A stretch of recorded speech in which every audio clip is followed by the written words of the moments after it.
Okay, so first order of business, you see I've taken off the handle there, and this is what the ball bearing in it looks like. If you can see that, it's just a little metal clip. But when you put this on it, it's supposed to give you a little bit of springiness. Pretty sure that this doesn't quite act like a ball bearing, so I wonder it's a bit scrapey. I'm gonna check on that, but we'll see. And of course, the next point is taking that off, which I think is going to be probably this one. Let's see. Yeah, there we go. Alright, let's see what happens when I take that off. Well, we'll see if we've got enough space to record it.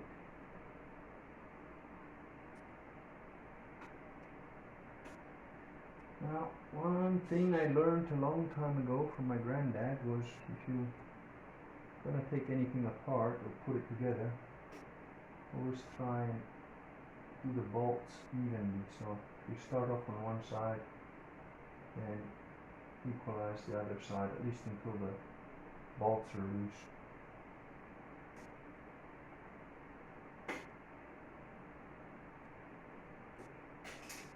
Yeah, lovely. Of course, fell into the grate. This is the bottom of this pile. I don't know if it matters, but I always try and put the same bolts in the same holes they were in. So when I put them down, I put them down in a configuration that reminds me of where each one came from. I don't know how much of this you can see because I'm kind of covering the whole thing, but you don't need to know everything. Okay, so that's the bolts out. There's a little kind of a I don't know what that is.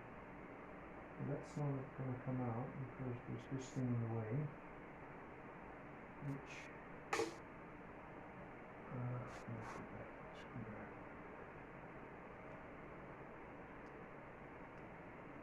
oh, that just comes out. Better not lose that. It's just a tiny little thing there. Now this comes out. There's the ball bearing.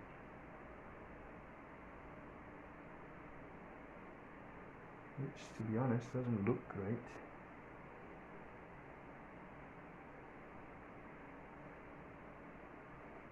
Oh. Right. Well, I've never quite seen a ball bearing like that. This, I don't know if you can see that, looks like tin that's been bent around some little spheres with like holes on the other side. I mean, some of these little balls were stuck, not even turning. I'm pretty sure that this piece of machinery is not quite up to the ISO standards that my uncle, who writes for ISO, would want. So, and then there's this, which is what it leans on. Put it back that way so I know which way it goes.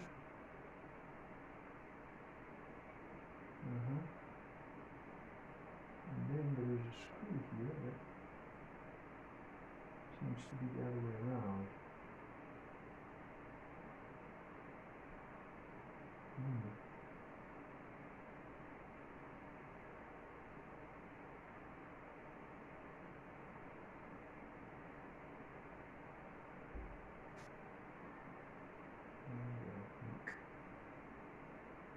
I can feel a bit of grit in here. That's not great.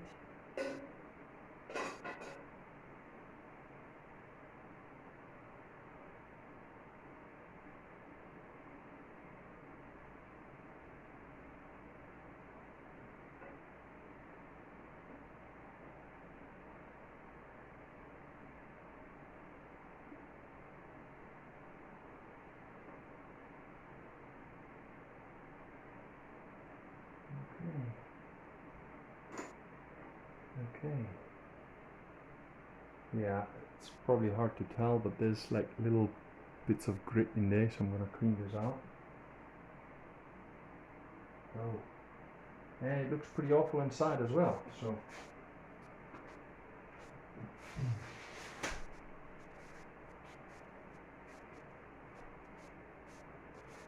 I don't know that I have the correct oil for all of this stuff, so I'm probably just going to use WD-40, which, you know, I use that stuff on my rifles and stuff, so I trust it. Yeah, this is really quite grimy. Now that I'm cleaning it, I'm starting to see that it's actually not a bad screw in the way that it's built, but certainly needed a clean. And I'm really unhappy with those ball bearings there. I don't know what they're supposed to be, but I'm sure that's pretty much probably not it. Yeah, I'm sure there must be something that works there better. It's got a part number on the back, XC and then 51100 looks like. So yeah, I'm probably gonna need a brush here to clean this properly. So I'll probably go and do that. And this is just to show you what came out of this hole on the first pass. I think you can see that just about. See that black stuff right at the tip there? Right there. Right there. That's all gritty, crappy bits of metal together with the oil and grease. So it definitely needs a clean. So I'm cleaning out this, which is the tailstock bit, which I pulled out, and I'm using Q-tips because anybody that's been from a hunting family that's cleaned enough rifles and shotguns knows Q-tips are the bomb, and they get in there quite well. You just have to be careful not to tear them apart and leave little threads behind, but if you do, you can just pick them up with the next Q-tip. And the reason I'm doing this is, I don't know if you can see it on the camera, probably not. I think the flash is killing it. Let me see without the flash.